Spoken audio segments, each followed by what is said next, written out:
감사합니다.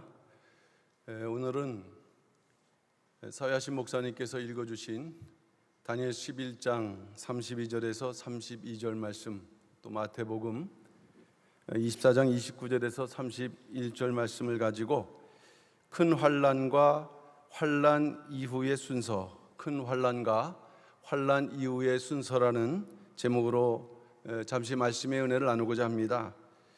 제가 지난 7월 달에는 새 예루살렘으로 나가는 길 두 번째 환난에서 승리라는 제목으로 말씀드렸는데, 그때 말씀드렸던 큰 환난은 후 3년 반 중에서 전 세계적으로 이루어질 환난에 대한 내용을 말씀드린 바가 있습니다. 오늘은 후 3년 반 대환난 중에서 적그리스도의 등장으로 시작돼서 성도를 박해하는 그 환난이 끝나고, 그 환난이 끝나고 새 예루살렘 성에 들어가기까지의 순서는 성경에 어떻게 기록되어 있는가 하는 내용으로 말씀의 은혜를 나누고자 합니다. 휘선 박윤식 목사님께서는 1979년 5월 31일 날 목요 구국 예배인데, 대환난이 오며 환난 후의 순서는 이라는 제목으로 말씀을 하셨습니다. 저는 이 말씀을 참조하였고, 또 구속사 시리즈 5권과 6권을 참조해서 말씀을 드리고자 합니다. 성도들에 대한 박해와 환난이 있는데 그것이 어떤 순서로 진행될 것인가 하는 것입니다. 첫 번째 대지로 큰 환난의 순서입니다. 큰 환난의 순서. 신구약 성경은 성도가 새 예루살렘 성에 입성하기 직전에 큰 환난이 있음을 분명하게 증거를 하고 있습니다. 다니엘서 12장 1절 말씀을 보게 되면은 또 환난이 있으리니 이는 개국 이래로 그때까지 없던 환난일 것이며, 개국 이래로, 첫째는 이스라엘의 그 나라가 설립된 이유지만 또 근원적으로는 이 땅의 천지 창조가 되어진 이후에 이런 환난이 없다는 말씀입니다. 마태복음 24장 21절에서는 이는 그때에 큰 환난이 있겠습니다. 창세로부터 지금까지 이런 환난이 없었고 후에도 없으리라. 이것은 예수님의 말씀이죠. 창세로부터 종말할 때까지 전무후무한 환난이라는 말씀입니다. 요한계시록 7장 14절은 이것을 큰 환난이라고 증거를 하고 있어요. 큰 환난에서 나오는 자들인데 라고 말씀을 하고 있습니다. 큰 환난은 말씀드린 대로 새 예루살렘 성에 입성하기 직전에 일어날 환난이기 때문에 전 세계적이며 전 인류적인 환난이다. 그것에 대해서 요한계시록 16장 14절 말씀은 이렇게 기록을 하고 있습니다. 저희는 귀신의 영이라 이적을 행하여 온 천하 임금에게 가서 하나님 곧 전능하신 이의 큰 날에 전쟁을 위하여 그들을 모으더라 라고 말씀하고 있어요. 큰 날에, 얼마나 큰 전쟁이고 환난이면은 큰 날이면서 이때는 어느 것도 빠짐없이 모두 그 환난에 포함할 수밖에 없다는 것을 말씀하고 있는 내용입니다. 그러나 전 세계적인 큰 환난 중에는 특히 새 예루살렘 성에 입성하고자 하는 택하신 성도들에 대한 박해와 환난, 핍박으로 이루어지는 환난이 있음을 기록하고 있습니다. 전 세계적으로 큰 환난이 진행되는데 그 중에서도 마치 핀셋으로 하나님의 성도들, 교회를 대상으로 한 그 박해와 핍박이 있다는 말씀입니다. 오늘 본문이 기록되어 있는 다니엘 선지자는 특별히 마지막 때 성도가 당하는 환난을 예언하였고, 또 예언을 보면서 성도로 하여금 그 환난을 대비하도록 말씀한 것입니다. 그렇다면 다니엘서를 중심으로 예언된 마지막 새 예루살렘 직전에 성도가 당하는 큰 환난, 그 박해와 그 순서는 무엇인가 하는 것입니다. 작은 첫 번째는 적그리스도의 등장과 성전의 회파. 적그리스도의 등장과 성전의 회파. 이것은 이스라엘 역사적으로는 주전 170년에 이루어진 사건입니다. 오늘 본문을 볼 때는 다니엘서 11장 31절에서 군대는 그의 편에 서서 성소 곧 견고한 곳을 더럽히며라고 예언적으로 말씀을 했습니다. 성경은 마지막 때 하나님의 뜻을 대적하고 도전하는 적그리스도가 등장할 것이다, 신구약 성경에서 예언하고 있습니다. 데살로니가후서 2장 8절에는 그때에 불법한 자가 나타나니, 겉으로는 법을 행하는 것 같으나 실제로는 불법한 자이고, 요한계시록 13장 5절 말씀을 볼 때 또 짐승이 큰 말과 참남된 말하는 입을 받고 또 42달 일할 권세를 받으리라. 42달 동안 일한다는 것입니다. 영원하지 않아요. 그러나 권세를 받아서 그 권세를 가지고 성도들을, 그 성도의 권세가 깨어질 때까지 이 고난을 이렇게 가한다는 것이에요. 다니엘 선지자는 그 다니엘이 활동했던 그 당시부터 200년, 300년 후에 적그리스도가 구약 이스라엘 역사에 나타날 것을 예언한 것인데, 놀랍게도 이러한 다니엘의 예언은 종말에 다시 적그리스도가 나타날 것에 대한 예언을 이중적으로 말씀을 하고 있습니다. 다니엘이 예언했던 적그리스도는 안티오코스 4세 에피파네스죠. 안티오코스 4세 에피파네스. 이 에피파네스는 자기 스스로 붙인 이름이에요. 신의 현현, 자기를 신처럼 숭배하라, 이런 의미에서 그 원래 왕의 이름은 안티오코스 4세인데 거기다가 에피파네스. 이러한 속성의 인물이 마지막 때도 등장할 것이다. 그러나 우리는 먼저 구약 역사를 정확하게 이해를 하셔야 돼요. 구약 이스라엘이 셀류쿠스 왕조의 지배를 받을 때, 헬라 왕국이죠. 셀류쿠스 왕조의 지배를 받을 때 그 중에서 이 안티오코스 4세는 예루살렘을 침공하고 하나님의 언약을 거스리며 하나님의 백성을 박해했다. 다니엘서 11장 21절 말씀 보면 이 사람에 대해서 비천한 사람이라고 말씀을 하고 있어요. 또 그 위를 이을 자는 한 비천한 사람이라 나라 영광을 그에게 주지 아니할 것이나 그가 평안한 때를 타서 게을러 그 나라를 얻을 것이며. 이 비천하다, 이것은 누군가에 의해서 업신여김을 받는다는 의미예요. 왕으로 인정받지 못하는 사람이라는 의미예요. 그러나 권모술수가 많아서 왕의 자격이 안 됨에도 불구하고 왕권을 찬탈했던 사람이라는 의미입니다. 다니엘서 11장 23절 예언 말씀 보면 이 안티오코스 에피파네스가 성소를 더럽혔다라고 기록을 하고 있어요. 오늘날로 말하면 우리가 귀하게 여기는 이 모리아 성전을 더럽혔다, 그런 의미예요. 주전 170년 1차 애굽 침공을 하고 귀국하는 길에, 애굽이 저 남쪽에 있기 때문에 그 애굽을 침공하면서 이 팔레스타인을 지나가는데 그냥 지나가지 않고 예루살렘을 침공했다는 것이에요. 성전에 들어가서 황금제단, 촛대를 파괴했고, 파괴함으로 성소를 더럽혔다는 그 예언의 말씀을 성취시켰어요. 이 일 때문에 이스라엘 전국 방방곡곡에는 큰 슬픔이 넘쳤고 방백과 장로들은 탄식하였다고 역사적인 기록에 나타나 있습니다. 이것은 종말에 적그리스도가 등장하는데, 이 적그리스도는 무엇보다도 하나님의 성전을 공격하고 하나님의 성전을 회파하게 될 것이 있음을 미리 예언적으로 말씀하고 있습니다. 작은 두 번째는 매일 드리는 제사를 폐하는 칙령을 발표했습니다. 이게 오늘 본문에 나타나 있는 순서예요.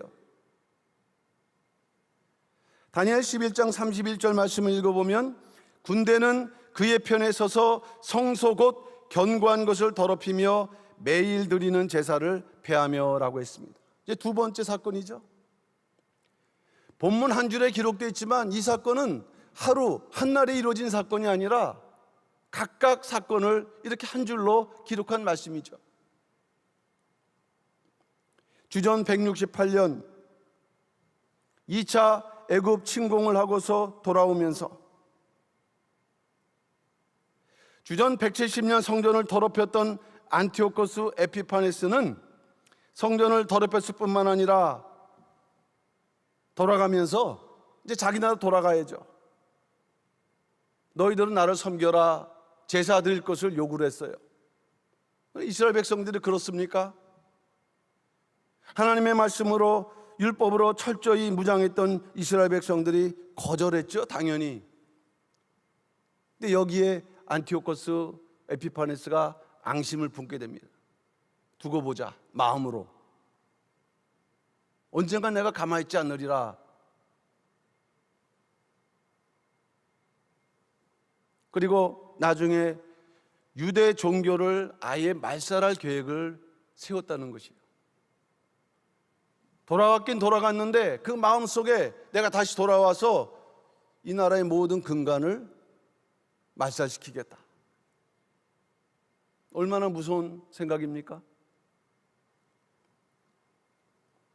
이후 주전 168년 제2차 애굽 전쟁을 일으켰는데 1차 전쟁 같지 않았어요. 1차 전쟁은 승리했습니다. 승리하면서 그 승리의 그 기쁨으로 침공을 한 것이에요. 성전을 회파했어요. 근데 2차 전쟁 때는 실패했어요. 승리하지 못했습니다. 다니엘서 11장 29절에는 이미 예언되어 있습니다. 작정된 기한에 그가 다시 나와서 남방에 이를 것이나, 남방은 애굽이죠. 이번이 그 전번만 못하리니, 이번이라는 것은 2차 전쟁, 그 전번이라는 것은 1차 전쟁을 말씀하죠. 근데 자기가 실패한 것에 대한 분풀이를 이제 예루살렘에 대한 핍박으로 돌리기 시작을 합니다. 다니엘은 다니엘 11장 30절에 예언하고 있는데 그가 낙심하고 돌아가며, 낙심하고 전쟁에 실패했기 때문에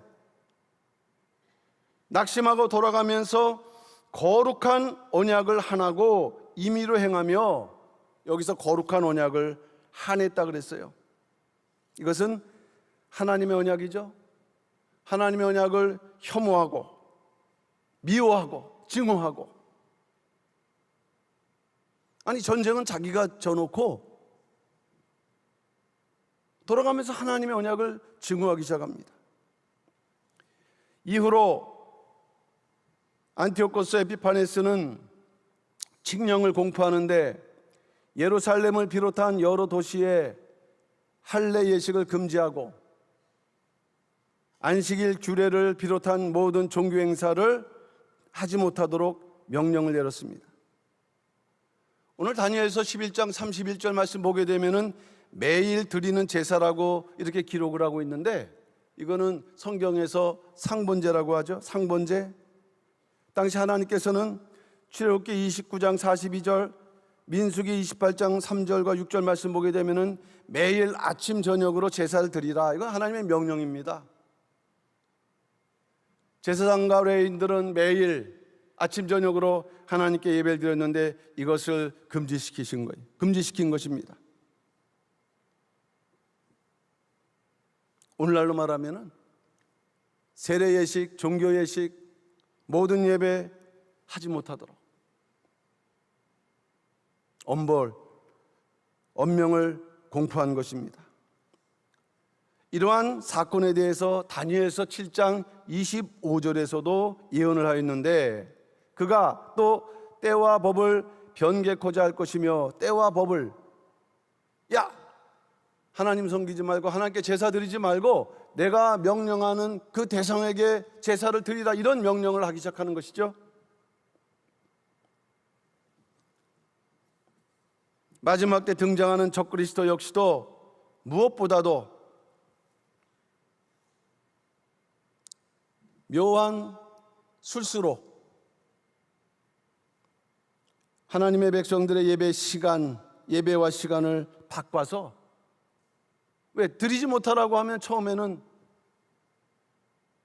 반발할 수 있으니까 너희는 이렇게 해라, 주일도 좋지만 금요일 날 해라, 이런 식으로 자기 마음대로 때와 법을 정해서 악행을 저지르게 될 것을 이러한 말씀들은 이미 예언하고 있는 말씀입니다. 마지막 세 번째 순서는 성전에 가증한 우상을 세운다고 했습니다. 성전에 가증한 우상을 세운다. 주전 167년 12월 15일이죠. 이 사건이 얼마나 중요한지 역사적 자료에 이 날짜는 기록되어 있어요. 12월 15일. 다니엘서 11장 31절, 군대는 그의 편에 서서 성소 곧 견고한 곳을 더럽히며 매일 드리는 제사를 폐하며 멸망케 하는 미운 물건을 세울 것이며, 예수님께서는 이 예언을 이렇게 말씀했죠. 멸망케 하는 미운 물건을 멸망에 가증한 것이다 라고 마태복음 24장 15절에서 말씀하셨습니다.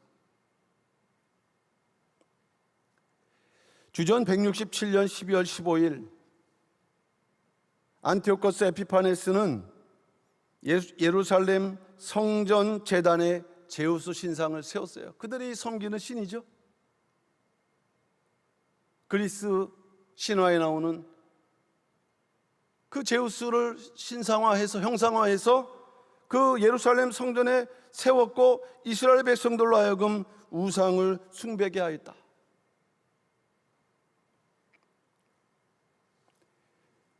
안티오코스 에피파네스는 주전 168년 이후 일단 칙령을 발표하고 그 다음에 주전 167년 12월 15일 성전에 우상을 세우고 실제로 이스라엘 백성들로 하여금 선택권을 주지 않고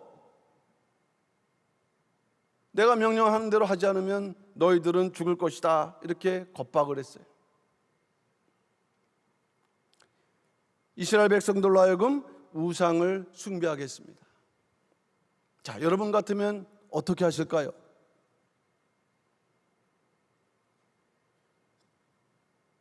나는 이길 수 있어, 이렇게 생각할 수도 있습니다. 자, 안티오코스 에피파네스가 제우스 신상을 예루살렘 성전에 세울 때에 유대에는 많은 일들이 일어났습니다. 율법서, 성경이죠. 율법서는 발견되는 대로 찢어 불살라 버려졌고, 율법서를 가지고 있는 것만으로도, 그리고 율법서대로 행하는 자는 무조건 사형입니다. 여러분 집에 성경이 있다 한다면 그것 때문에 사형을 당할 수 있는 시대도 올 수 있다. 왕명을 위반한 사람들 이제 잡히고 고문당하고 학대를 당하면서 죽기도 하고 병자가 되기도 하고, 할례, 태어나면서 8일째 남자아이는 할례를 받아야 되는데 할례 받은 아이는 죽임을 당했어요. 할례를 주게 한 부모들 다 죽게 하고, 또 할례를 행한 사람도 죽임을 당했다. 그래서 도저히 그 공포를 이기지 못하는 많은 유대인들이 모든 재산을 버리고 숨을 곳을 찾아갖고 다 피난을 갔어요. 그러면 다 피난 갔을까요? 그래도 피난 간 사람들은 신앙의 자유를 지키기 위해서, 하나님의 말씀을 지키기 위해서 도망갔는데, 반대로 배교하는 많은 백성들이 생겼습니다. 많은 유대인들은 율법을 버리고 그들에게 가담해서 나쁜 짓을 저질렀다. 우리 일제 36년 동안에 일제 앞잡이가 있지 않습니까? 더 잘하는 거예요. 만약 교회 내에서 배교자가 나오게 되면은 교회 사정을 훤히 아니까 오히려 앞장서서 다 이 사람이라고 정보를 제공할 수 있는 것이.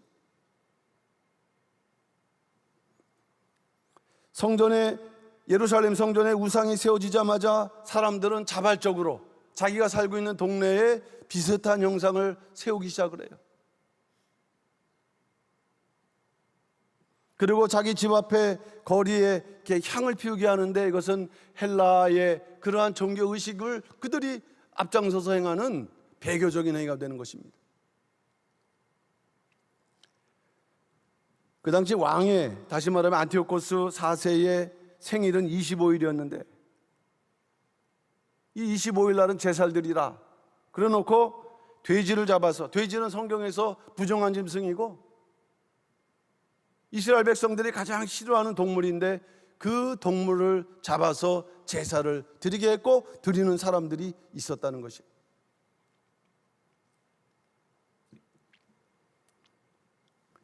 요한계시록을 보면은 마지막 때도 이런 일이 있을 것을 예언적으로 말씀을 하고 있습니다.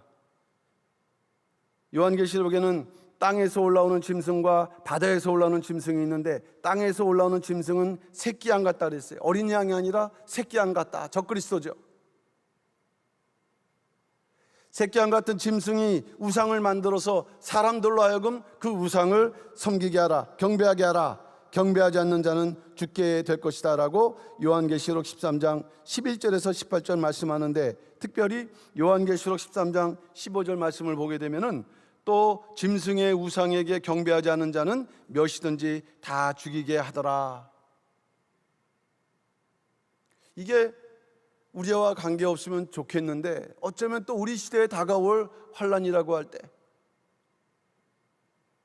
우리는 과연 이러한 신앙을 지킬 수 있는 그런 믿음의 성도인가?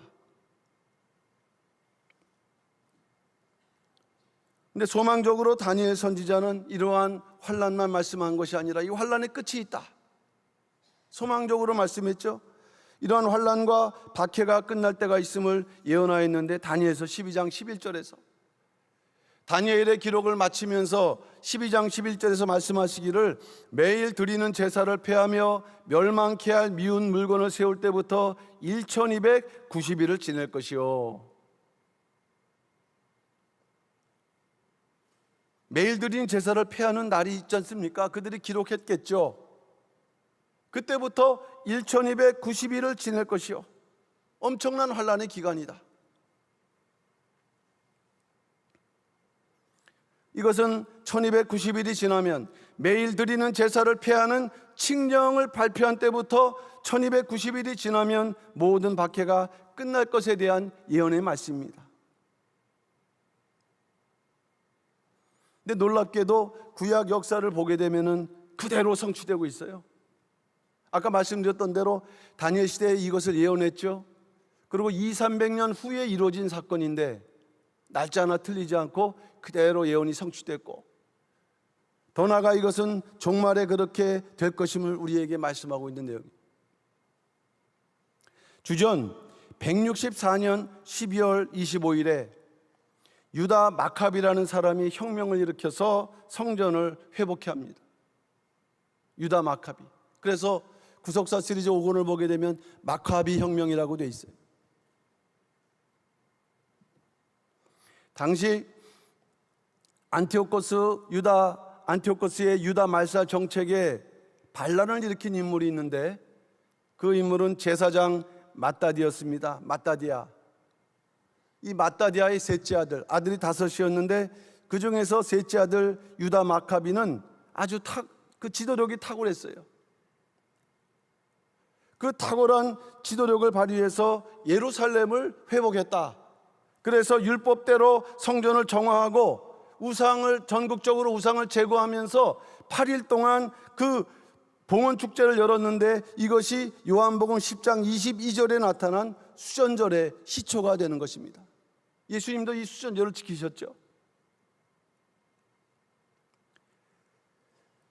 이처럼 주전 170년부터 시작된 안티오코스 에피파네스의 유다 종교 말살 정책으로 인한 성도에 대한 환난과 박해는 주전 164년 12월 25일 예루살렘 성전이 회복될 때까지 오늘 본문 그대로 다니엘서 11장 31절에 예언한 그대로 성전을 회파하고 매일 드린 제사를 폐지하는 칙령을 발표하며 더 나아가 거룩한 곳에 가증한 것을 세우는 일이 그 순서대로 역사적으로 진행이 됐습니다.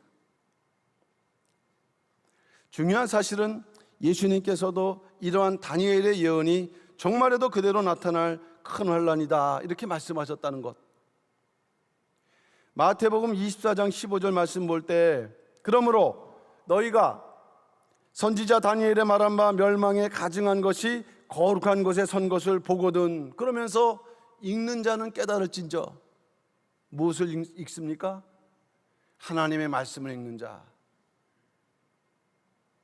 다니엘 시대에 예언한 그 말씀을 그 안티오코 그 에피파네스 시대의 사람들이 그 성경을 읽는 자는 그들은 날짜를 알고 있었다는 말씀이에요.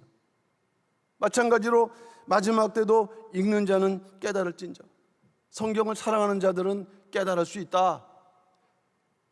오늘 이 자리에 나오셔서 예배드리시는 성도님들, 또 온라인으로 예배드리시는 우리 모든 국내 모든 평강의 말씀의 성도님들, 다 읽는 자가 되고 깨닫는 성도가 될 줄로 믿습니다. 성도는 큰 환난을 대비하기 위해서 성경에 예언되어 있는 그 환난을 알아야 하고 그 순서를 잘 아는 지혜가 있어야 된다. 지혜.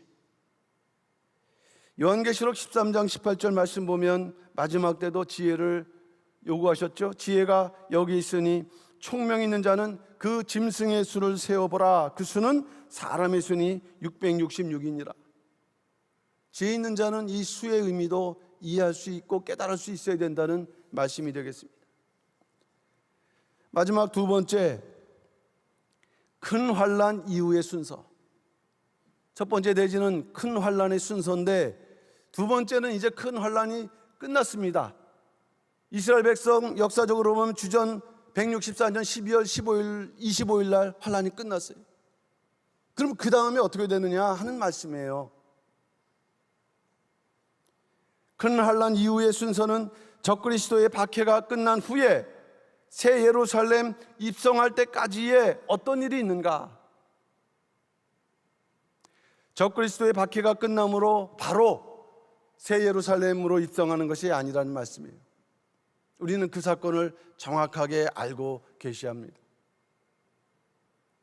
다니엘서 12장 12절 말씀 보면 기다려서 1335일까지 이르는 그 사람은 복이 있으리라. 기다려라. 언제까지? 1335일. 첫 번째는 1290일을 기다리는데 거기에서 45일을 더 기다려야 한다는 말씀이 되겠습니다. 1290일 요한계시록을 보게 되면 후 3년 반의 공식적인 기간이에요. 1260일 42달. 근데 다니엘은 이 1290일에 30일이 더 붙여진 1290일에 박해가 끝난다. 여기서 우리는 1335일 즉 45일을 더 기다려야 한다는 하나님의 그 말씀을 발견할 수가 있고, 그렇다면 그 이후에 적그리스도의 박해가 끝난 이후에 그 순서는 어떻게 진행되는 것일까요?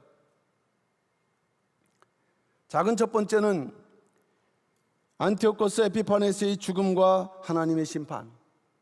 안티오코스 에피파네스의 죽음과 하나님의 심판이 이루어지고 있다. 다니엘서 8장 25절 말씀을 보게 되면 이런 말씀이 기록되어 있습니다.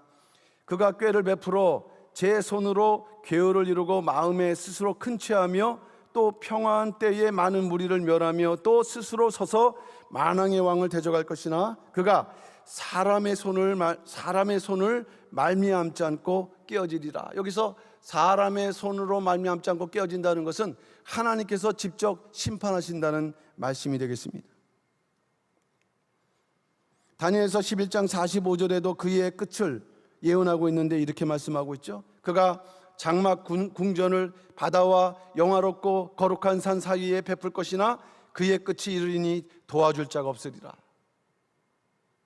한창 권세를 잡고 할 때는 화려하고 엄청난 것 같으나 끝이 되니까 도와줄 자가 없느냐. 비참하게 죽습니다. 하나님이 직접 심판하시기 때문에 어느 누구도 도와줄 자가 없다. 구약 역사를 보게 되면 이 안티오코스 에피파네스는 그 주전 164년 12월 25일 이스라엘 그 예루살렘이 회복된다는 소식을 고국에서 듣습니다. 충격을 받아요. 하찮게 보았던 그 이스라엘이 반란을 일으켜서 성전을 회복했다. 근데 그가 두려움을 느끼기 시작했던 것은 이스라엘뿐만 아니라 그들이 식민지로 갖고 있던 여러 나라에서 그러한 반란의 조짐이 있었기 때문에 바로 이제 공포정치를 철회하고 이스라엘과 화해하려는 시도를 하는데, 놀랍게도 이 164년 12월 25일 소식을 전해 듣자마자 그는 병으로 앓기 시작을 해요.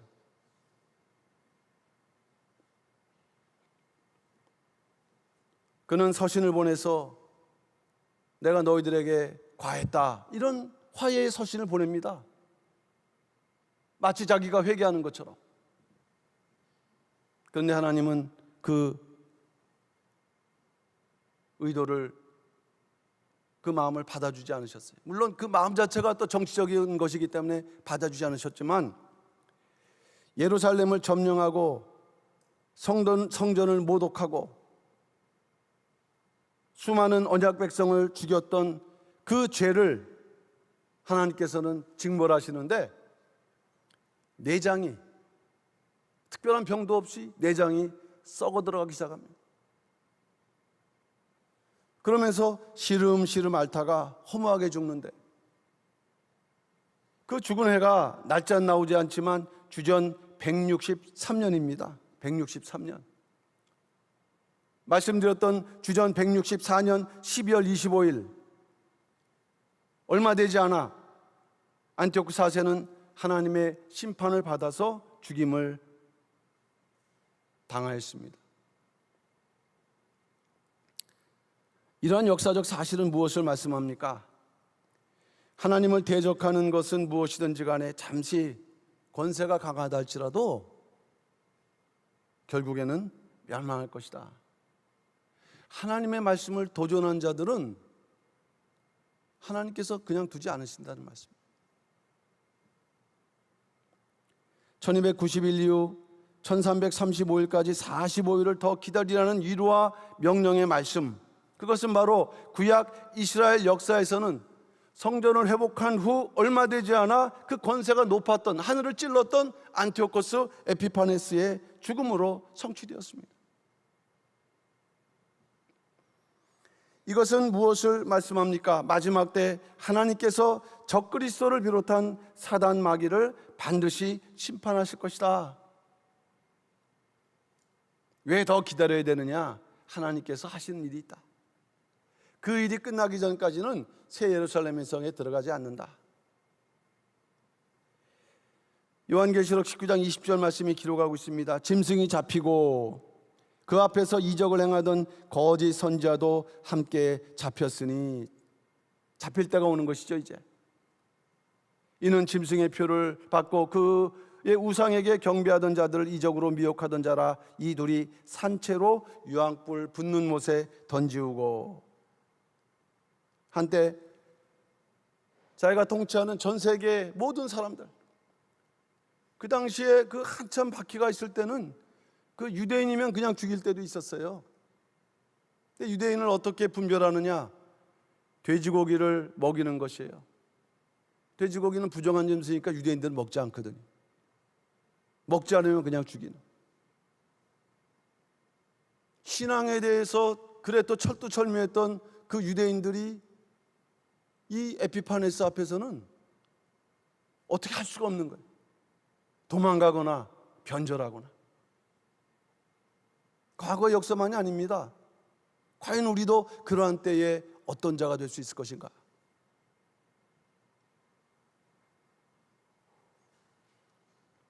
하나님의 백성을 대적하는 적그리스도의 세력이 아무리 강하다 할지라도 그의 활동에 기하는 하나님의 작정과 섭리 속에 있습니다. 이러한 때에 하나님의 백성들, 적그리스도의 핍박 속에서도 용맹을 바라라. 오늘 본문이죠. 다니엘서 11장 32절. 그가 또 언약을 배반하고 악행하는 자를 게을로 타락시킬 것이나 오직 자기의 하나님을 아는 백성은 강하여 용맹을 바라리라. 놀랍게도 용맹을 바라는 백성들이 있었던 것이, 도망하는 백성들, 배교하는 백성도 있었지만은 용맹을 바라는 백성들, 믿음으로 대적하고 끝까지 인내하면서 승리했던 백성들, 신앙의 용맹을 바라시는 우리 모든 평강의 성도들 다 되실 줄로 믿습니다. 마지막 두 번째는 큰 환난에서 승리한 성도들을 불러 모으심. 큰 환난에서 승리한 성도들을 불러 모으신다. 오늘 본문 마태복음 24장 31절 말씀입니다. 저가 큰 나팔 소리와 함께 천사들을 보내리니 저희가 그 택하신 자들을 하늘 이 끝에서 저 끝까지 사방에서 모으리라. 이렇게 말씀을 하고 있어요. 같은 말씀이 마가복음 13장 27절에도 기록되어 있습니다. 근데 이 부분은 이제 순서가 좀 바뀌었죠. 아까 제가 첫 번째로 말씀드렸던 그 사단에 대한 심판 이전에 이루어지는 순서입니다.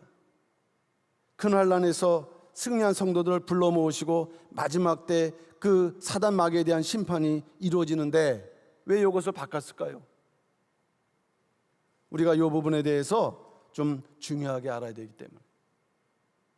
그리고 구약 역사 이스라엘을 연결해서 먼저 말씀드리기 위해서 최종적인 마지막은 이 안티오코스 에피파네스로 상징되는 사단 마귀의 하나님의 심판이다. 이렇게 끝나야 새 예루살렘 성에 입성할 수 있다.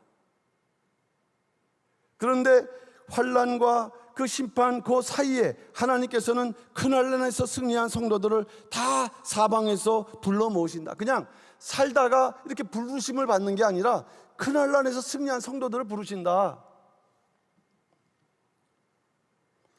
원로 목사님께서 말씀해 주신 부분이기 때문에 제가 이것을 마지막으로 말씀드리고자 합니다. 주님이 재림하시면 큰 나팔 소리와 함께 천사들을 보내어 택하신 자들을 사방에서 모으신다고 오늘 본문을 말씀하고 있는데, 여기서 택하신 자들이 누구냐? 첫째로 큰 환난에서 신앙의 정절을 지키고 승리했던 자들이다.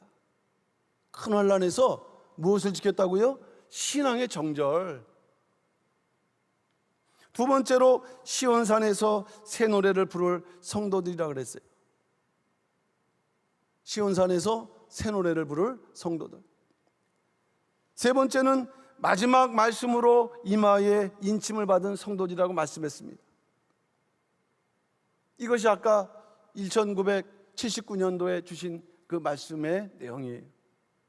바로 이들이 새 예루살렘으로 입성한 성도들인데 하나님께서는 이제 그들을 이렇게 불러 모으신다는 것입니다.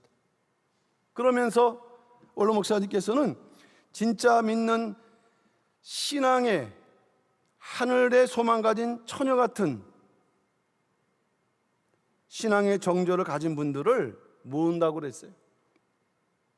이 환난에서 그런 정조를 지키는 것이 얼마나 그 목숨을 담보하는 상황에서 지킨다는 것은 말은 쉽죠. 오늘날 우리가 예배를 이렇게 지키는데 정말 이러한 정신으로 지키고 있는가? 편해지니까 더 우리가 안일해지고 느슨해지고 연약해지는 부분들이 있어요. 그렇게 무장 안 됐는데 환난이 덜컥 오게 되면은 이러한 신앙의 정절로 내가 끝까지 죽음을 담보하면서 용맹을 바랄 수 있을까? 이런 자들만이 새 예루살렘 성에. 왜? 환난에서 승리했기 때문에 이렇게 불러 모으신다는 말씀이 되겠습니다. 이처럼 마지막 성도는 에스겔 성전의 청사진인 새 예루살렘에 들어가기 위해서 미래에 오는 한날에 엄청난 환난을 겪게 됩니다. 통과해야 됩니다. 근데 믿음의 정절과 또 생명책에 기록되는 믿음의 승리가 있어야 할 것을 말씀하고 있습니다. 요한계시록 21장 27절 말씀, 무엇이든지 속된 것이나 가증한 일 또는 거짓말하는 자는 결코 그리로 들어오지 못하되 오직 어린 양의 생명책에 기록된 자들 뿐이니라. 이 본문 마지막으로 생명책에 기록된 자들을 말씀하면서 첫째, 속된 것이 아니다, 속되지 않는 그러한 성도, 속되지 않는 신앙생활하는 성도, 속되다는 것은 세속적인 것이에요. 비록 부정한 것, 죄악된 것은 아니지만 거룩과 이 부정한 사이에 있는 상태지만 이것은 성경에서 세상을 사랑하는 행위라고 요한일서 2장 15절에서 16절을 말씀합니다. 어중간한 신앙으로는 절대 이길 수 없다. 둘째는 가증한 일, 이것은 우상 숭배인데 골로새서 3장 5절 말씀 보면 이것은 탐심이라 그랬어요. 세 번째, 거짓말, 거짓을 지어내는 일과 말, 잠언서 6장 19절 말씀. 자, 결론적으로 말씀드립니다. 새 예루살렘에 입성하는 성도들이 우리가 다 되어야 되는데, 만세전에 택하신 바로 우리 평강의 성도들, 또 큰 환난이 오게 되면 우리는 다 그 큰 환난을 견딜 줄로 믿습니다. 자, 근데 어떻게 이들이 환난 가운데서도 승리할 수 있었는가? 평상시에 듣고 믿었던 하나님의 말씀이 그 환난 중에 하나하나 이루어지는 것을 그들이 바라보면서 환난 가운데 하늘의 소망을 갖기 때문에 이길 수 있었다라고 말씀했어요. 하나님의 지혜가 없으면 절대로 소망 가질 수도 없고 두려워서라도 이길 수 없을 때, 평상시에 하나님의 계명과 그 믿음으로 굳건한 성도들, 요한계시록 14장 12절 말씀이죠. 성도들의 인내가 여기 있나니 저희는 하나님의 계명과 예수 믿음을 지키는 자니라. 마지막 때 예언된 이러한 성도들처럼 어떤 환난이 우리에게 닥쳐온지 우리는 알 수 없지만 자신의 믿음을 지켜야 합니다. 그래서 승리하셔야 돼요. 그러나 우리가 이 삶 속에서 환난이 다가오고 있어요. 그 환난 가운데서도 신앙의 정절을 지키고 또 지혜를 무장해서 마지막 환난이 온다 할지라도 그 당시는 힘들지만 하나님의 주신 지혜로 때를 알아 그 가운데서도 소망을 가지면서 승리함으로 반드시 새 예루살렘 성에 한 분도 낙오됨 없이 다 입성하는 우리 모든 평강의 성도님들, 이 자리에 나와서 예배드리는 성도님들, 또 온라인으로 예배드리는 국내 모든 말씀의 성도님들 다 되시기를 주님의 이름으로 축원합니다. 기도하겠습니다. 사랑의 아버지 하나님, 감사드립니다. 오늘도 9월 8일 이렇게 수요일을 맞이해서 모리아 성전에 나와 수요 족보 예배로 하나님께 영광 돌릴 수 있도록 저희들 인도하시니 진심으로 감사드립니다. 코로나19 사태를 통해서 마지막 때 하나님의 섭리와 역사가 더욱더 힘차게 빠르게 진행된다는 것을 우리가 깨달으면서 마지막 때를 이렇게 준비할 수 있는 믿음의 또한 준비가 있고 또 마지막 때를 밝게 할 수 있는 믿음의 지혜를 갖는 우리 모든 평강의 성도를 다 될 수 있도록 역사하시고 주장하여 주시옵소서.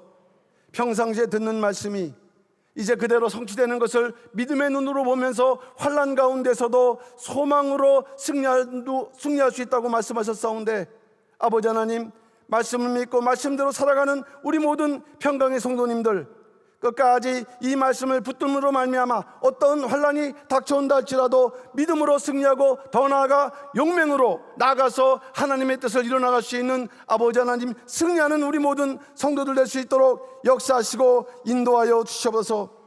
우리 삶에 닥쳐오는 많은 어려움이 있고 때때로는 질병으로 경제적으로 많은 어려움을 당하는 우리 성도님들이지만은 환난에 굴하지 않고 용맹한 믿음으로 말미암아 인내와 또한 예수 믿는 믿음으로 끝까지 승리하는 우리 모든 평강의 성도들, 그래서 새 예루살렘 성에 한 군데 나고됨 없이 다 들어갈 수 있도록 역사하시고 주장하여 주셔서 모든 것을 믿고 맡겨 부탁드리면서 사랑 많으신 예수님 이름 받들어 감사 기도 올려옵나이다.